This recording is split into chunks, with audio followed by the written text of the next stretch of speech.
ئامادەبوانی بەڕێز پێشەوەی دەست بە وتارەکەم کەم ئەمەوێ بە ناوی خۆم و حکوومەت و هەموو ئامادەبووان سەرخۆشی خۆمان ئاراستەی کەسوکاری ئەو شەهیدانە بکەین کە دوێنێ لەو پەلاماری تەرۆریستی نەگریسە گیانیان لە دەستا. پیاو بە توندوتیژی بەرامبەر ژنان ڕابگرە. پێم وایە زۆربەتان ئەو تیشەرتەتان لەبیرە کە دوو ساڵ لەمەوبەر لەبەرم کرد. زۆرێک ڕەخنەی ئەوەیان لێگرتم کە دەستەواژەیەکی پیاو سالاریم تێدا بەکارهێناوە. بە هەندێ لە هاوڕێ فێمینیستە نزیکەکانیشمەوە کە ئەمڕۆ لێرە ئامادەن. پار ساڵ وتم و ئەم ساڵیش دەیڵێمەوە کە پەشیمان نیم لەو دەربڕینە، چونکە ئەگەر ئێمە تێگەیشتنمان بۆ واقعی کۆمەڵایەتی و فکری باوی کۆمەڵگای کوردی نەبێ، نە لە هۆکاری کێشەکان تێدەگەین، نەتوانای چارەسەرکردنیمان دەبێت.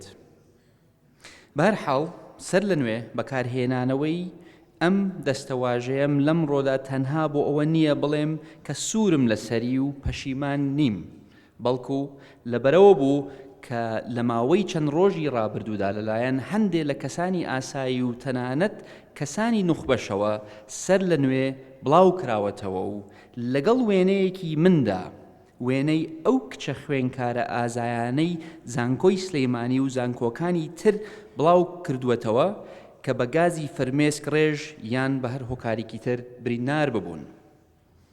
ئەو شێرە کچانەی کە لە خۆپیشاندانی ڕۆژانی ڕابردوو سلەیمانی و شارەکانی تردا بریندار بوون، لەبەرەوە بریندار نەبوون کە کچن.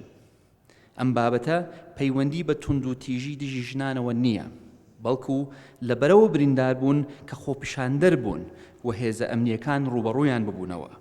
گازی فەرمێسک ڕێژیش لە زۆرێک لە پیاوانی ئەم کۆمەڵگایە زیاتر باوەڕی بە یەکسانی جەندەر هەیە و هیچ فەرقێک لە نێوان کچان و کوڕاندا ناکە و بە یەک چاوسەیریان دەکا. کچانی زانکۆی سلەیمانی سەلمانیان کە لە پێناو داواکاریە ڕەواکانیان هیچ فەرقیان لەگەڵ کوڕانی زانکۆ نییە. بگرە دەتوانن لەوان ئازاتریش بن، لەوان خەمخۆرتر و دڵسۆزتریش بن. بەر لەوەی بچمە ناو قسەکانم ئەمڕۆ، دەمەوێ لەم کۆبوونەوەیەدا بە دەرفەت بزانم قسە لەسەر خاڵێکی تری خۆپیشاندانەکانی ڕۆژی ڕابردوو بکەم. بە هەزارەها خوێنکار ڕژاونەتە سەر شەقامەکانی کوردستان لە دژی حکوومەتەکەی خۆیان و داواکاریان هەیە.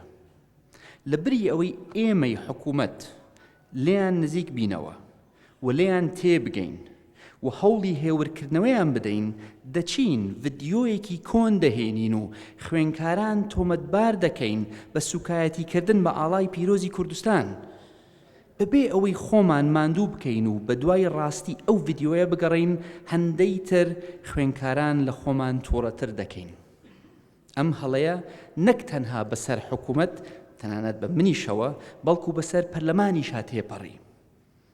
بچووکترین شت کە بتوانین ئێستا بیکەین داوای لێبوردنە لەو خوێنکارانەی زانکۆی سلەیمانی و سەرجەم زانکۆکانی تر کە لە خۆپیشاندانەکاندا لە ئێمەومانان زیاتر شانازیان بە ئاڵای کوردستانەوە کردووە. وێ لێرەوە داوای لێبوردنتان لێ دەکەین. ئەگەر هەر کارێک لەو شێوەیەش لە هەر شوێنێکا بکرێ، ئەوە جێگەی قبوڵکردن نییە، بەڵام لە هەمان کاتدا ناکرێ بدرێتە پاڵ خوێنکاران، چونکە ئەوە کاری کەسانی تێکدەرە کە نەک داوای خوێنکاران، بەڵکو دەیانەوێ وێنە و خۆپیشاندانی مەدەنیانەی خوێنکارانیش بشێوێنن. اینجا بەبینە سەر باسی کۆبوونەوەی ئەمڕۆمان. ئەوەندەی لەناو ئەم هۆڵەدا بووم بەیانی و متابعی گفتوگۆکانم کردووە و زۆر بە وردی گوێم لە قسەکان گرتووە و لە ماوەی ڕۆژانی ڕابردووش دوو کۆبوونەوەی گرنگم ئەنجام داوە لە ئەنجومەنی وەزیران، یەکێکیان لەگەڵ چالاکوانانی ژنان و ئەوەی تریشیان لەگەڵ ڕاگەیانکارانی ژنان بووە کە هەردوو کۆبوونەوەش پەیوەندیدار بوون بە پرسی جەندەر و توندوتیژی دژ بە ژنان و گێچەڵی سێکسی لە دام و دەستگا فەرمی و نافەرمیەکان لەگەڵ کێشەکانی تری بەردەم خانمان. هەمیشە کە ئەم کۆبوونەوانە ئەنجام مەدەم و لە ئیڤنتی هاوشێوەی ئەوەی ئەمڕۆدا دەبم تێدەگەم کە ئێمە لە قسەکردنە عەیبمان نییە. بە جوانی کێشەکان دیاری دەکەین و بە جوانتریش چارەسەر بۆ کێشەکان دەدۆزینەوە، بەڵام بە کردار ڕنگدانەوەیەکی ئەوتوو نابینرێت و سەر لە نوێ و بۆ ساڵێکی تر هەمان قسەکانی پێشووتر دووبارە دەکەینەوە. چەندین ساڵە لە 2 هەفتەی بەرەنگاربوونەوەی تونند و تیژی دژی ژنان داوا لە وەزارەتی پەروەردە دەکرێت وانەی جەندەرناسی بە گشتی و مافەکانی ژنان بە تایبەت بکرێتە بەشێک لە پرۆسەی خوێندن هەر لە سەرەتاییەوە تا دەگاتە ئامادەیی. داوا لە وەزارەتی خوێندنی باڵا دەکرێت زیاتر گرنگی بە سەنتەرەکانی جەندەرناسی زانکۆکان بدات و لێکۆڵینەوە و توێژینەوەی زانستی زیاتر بکەن. داوا لە وەزارەتی ڕۆشنبیری دەکرێت ئاگاداری بەرنامە و دراما تەلەڤیزیۆنیەکان بن کە ژنان وەک کاڵا بەکاردەهێنن و ڕێگەیان پێ نەدەن. داوا لە وەزارەتی ناوخۆ دەکرێت بەشی جەندەرناسی لە بنکەکانی دەستگای ئەمنیەکان بکاتەوە، بە تایبەت پۆلیس و ڕاهێنان بە کارمەندەکانی بکات لەسەر چۆنیەتی مامەڵەکردن لەگەڵ کەیسی ژناندا. داوا لە وەزارەتی ئەوقاف و دادگاکانی کوردستان و دادوەرە بەڕێزەکان دەگرێت نەبنە هۆکاری سستی بەڕێوەچوونی کەیسەکانی تایبەت بە تونند و تیژی ژنان و گۆڕانکاری ڕیشەیی لە ڕێکارە یاسایەکاندا بکرێت. داوا لە پەرلەمانی بەڕێز دەکرێت یاسا کۆنەکان تەنانەت یاسای بەرەنگاربوونەوەی تونند و تیژی دژی ژنان هەموار بکرێتەوە. ئەم داواکاریانە داواکاری ساڵانەیە، هەمومان بە منیشەوە دایەمەن دووبارەیانەکەینەوە، بەڵام پرسیاری جددی ئەوەیە چەند لەو داواکاریانەمان جێبەجێ کردووە. من شتێکی وا نابینم. سەلمێنەری قسەکانیشم ئەوە تا ئەم ساڵیش هەمان قسە کراوە و هەمان ڕاستپاردەش دەکرێنەوە. ئێوەش باش دەزانن کە بەندە باوەڕ و ئیمانم بە مافی ژنان بە تایبەت و مەسەلەی یەکسانی جەندەر بە گشتی هەیە و بۆشی دەکۆشم. بەڵام ئەگەر پێتان وابێ هۆکاری جێبەجێ نەکردنی داواکاریەکان و ڕاستپاردەکان تەنها حکوومەت بێ، ئەوە پێم وایە ناحەقی دەکەین. من لێتان دەپرسم کامە کەمپەین و کامە فشارە کە ڕێکخراوەکانی کۆمەڵگای مەدەنی ژنان و پیاوانی یەکسانی خواز کردویانە بۆ سەر یەکێ لە وەزارەتەکان یان پەرلەمان یان دادگاکانی هەرێمی کوردستان بۆ جێبەجێکردنی داواکاریەکان؟ نمبینیوە، چونکە نەگەر هەبێ بەندە یەکەم کەسە بم دێمە پاڵتان. سەرباری ئەم هەموو هەوڵ و کۆبوونەوە و کۆنفرەنسانە بۆچی کە ساڵان سەیری ئامارەکان دەکەین دەبینین ڕێژەی تونند و تیژی یان بەرزتر بووەتەوە یان هێشتا لە ئاستێکی بەرز و مەترسیداردایە و هێشتا گۆڕانکاریەکی ئەوتوو ڕووی نەداوە. ئێمە خوا دایناوین هەر قسە بکەین.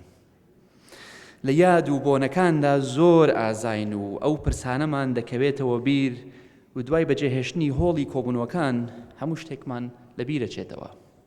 با ساڵی داهاتوو لە جاتیەوەی 16 ڕۆژ حەملەمان هەبێ بۆ بەرەنگاربوونەوەی تونند و تیژی، با 349 ڕۆژ حەملەمان هەبێ بۆ ڕووبەڕووبوونەوەی تونند و تیژی و 16 ڕۆژ پشومان هەبێت.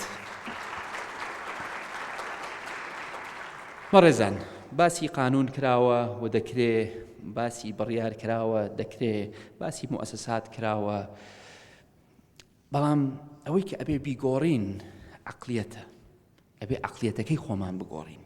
ڕێزان، یەکێک لە هۆکارەکانی تونند و تیژی بەرامبەر بە ژنان لەو شوێنە سەر هەڵدەدا کە نایەکسانی بوون هەیە و تواناکانی ژنان بە کەم دەبینرێت، هەموو هەوڵەکانیشان بە کەم دەنرخێنرێت.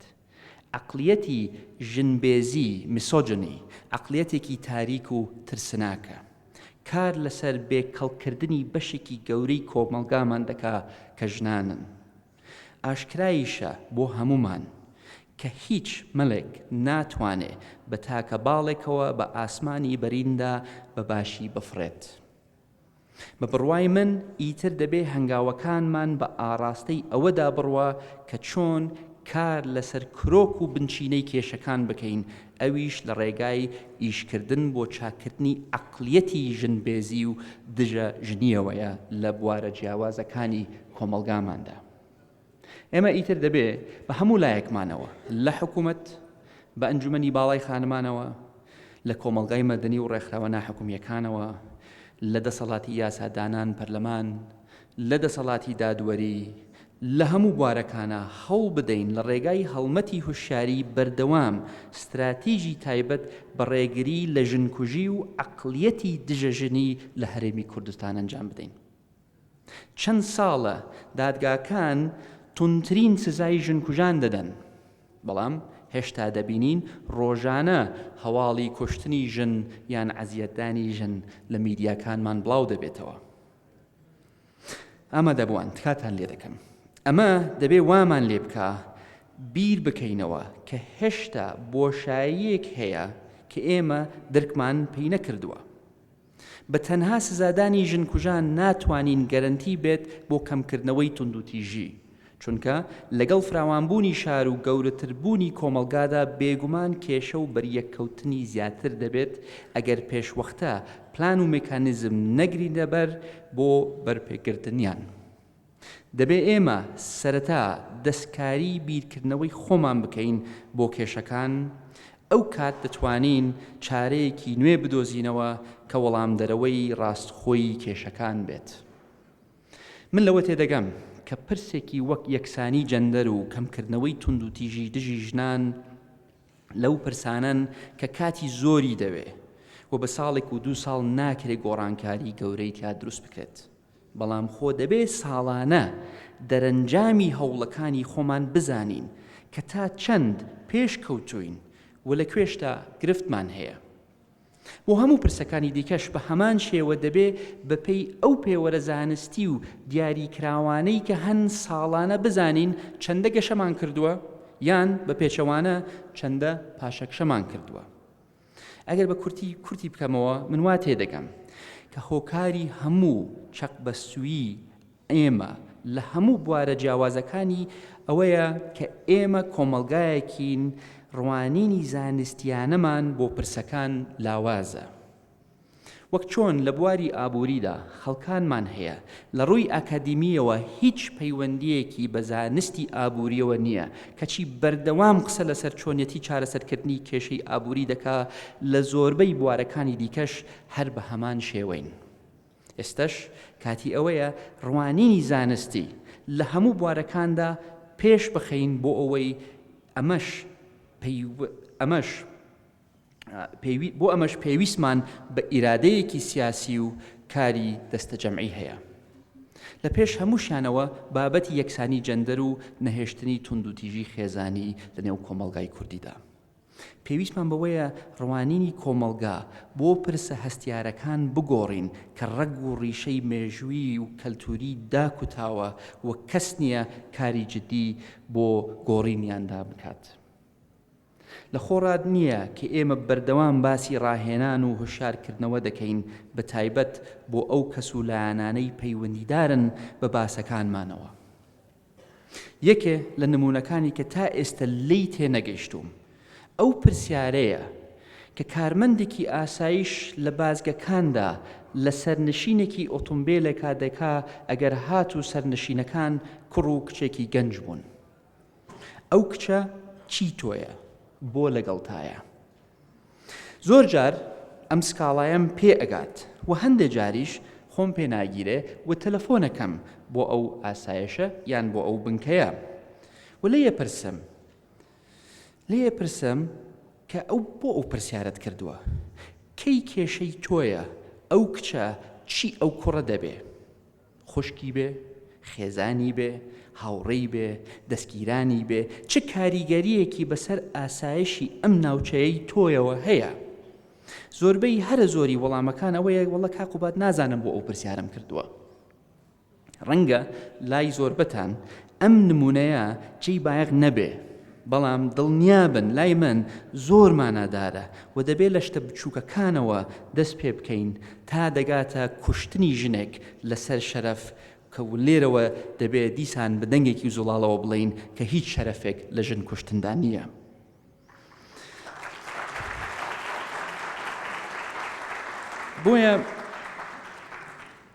بۆ ئەم گۆڕانکاریە بێگومان لەم کۆنفرانسە مناقەشەی باش کراوە. دیسانەوە هەندێک ڕاستپاردە ئەبن کە لێرە وەکو نەتیجەی ئەم کۆنفرانسە پێشکەشەکرێن. بەس با بین ئەم ڕاستپاردانە ڕاستپاردەی بەرجەستە بن، ڕاستپاردەیەک بن کە بتوانین سیاسەتیان لەسەر بنیاد بنین، ڕاستپاردە بن کە بتوانین بزانین کێ بەرپرسیارە لە جێبەجێکردنی کام ڕاستپاردە. بۆ نمونە با لە پەرلەمانەوە دەست پێ بکەین، کامەن ئەو قانونانی کە پێویستن دەستکاری بکرێن یان بنووسرێنەوە کە زەمینەیەکی قانونی چوارچێوەیەکی قانونیمان بۆ داڕێژێت بۆ نەهێشتنی توند و تیژی یان بەدیهێنانی جەوێکی یەکسان. قانونی خێزانیە، قانونی توند و تیژیە، کامەن قانونی کارە بۆ ئەوەی لە شوێنی کاردا یەکسانی هەبێ. ئەو قانونانە زۆر جار باس کراون، بەس وەرن با ببێ بە ڕاستپاردەیەکی ئەم کۆنفرانسە تاکو ئێمە لایەنە سیاسیەکان پەرلەمانی بەڕێز ئیش لەسەر ئەو گۆڕانکاریانە بکەن و دوای ئێوە لە کۆنفرانسەی ساڵی داهاتوو ئەتوانن تەقیمێ بکەن بزانن کامە لەو قانونانە پەسەند کراون، مناقەشەیان کراوە یان وەکو شتەکانی تر ئیهمال کراون. لە ئەنجومەی دادوەری بەڕێزەوە ئێمە زۆر جار قانونیش تێئەپەڕێنین، بەڵام قانونەکان بەو نیەتەی کە تێپەڕێنراون یان پەسەند کراون جێبەجێ ناکرێن. قانونی خراپ بەکارهێنانی ئامێری ئیلکترۆنی، خۆ ئەم قانونە بۆ ئەوە دەرنەچووە بۆ ئەوەی ئێمە ڕۆژنامەنووسی پێ بگرین. ئەم قانونە بۆ ئەوە دەرچووە بۆ ئەوەی ئەو کەسەی کە خراپ ئامێرێکی ئیلکترۆنی بەکارهێناوە سزا بدرێ. بۆیە ئەمە یەکێک لەو نمونانەیە کە ئەو قانونەی کە دەرچووە بەو نیەتە جێبەجێ ناکرێ کە لە پێناوی دەرچووە. بۆیە پێویستمان بەڕاهێنانە دەسەڵاتی دادوەری حاکمە بەڕێزەکان ئەبێ ڕابهێنرێن لەسەر ئەم گۆڕانکاری کە لەناو کۆمەلگامان دەکرێ.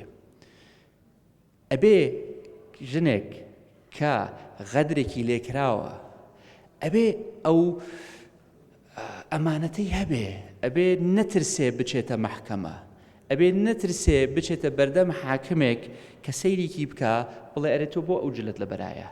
طبعاً ئەمەت بەسەرایەت لەبەرەوەی کە تۆ خۆت ئاوها لەبەر ئەم جلت وا لەبەر کردووە یان مکیاجەکەت بەو شێوەیە. ئەبێ ئەو ژنە هەستەوە بکە کە حاکمەکە حاکمە کە بە شێوەیەکی عەدالەتەوە مامەڵە لەگەڵ کەیسەکە ئەکا، نەکێ عەقڵێتێکی کۆنەپەرستی خۆی فەرزکە لەسەر حکمێک کە صرف قانونی بێ.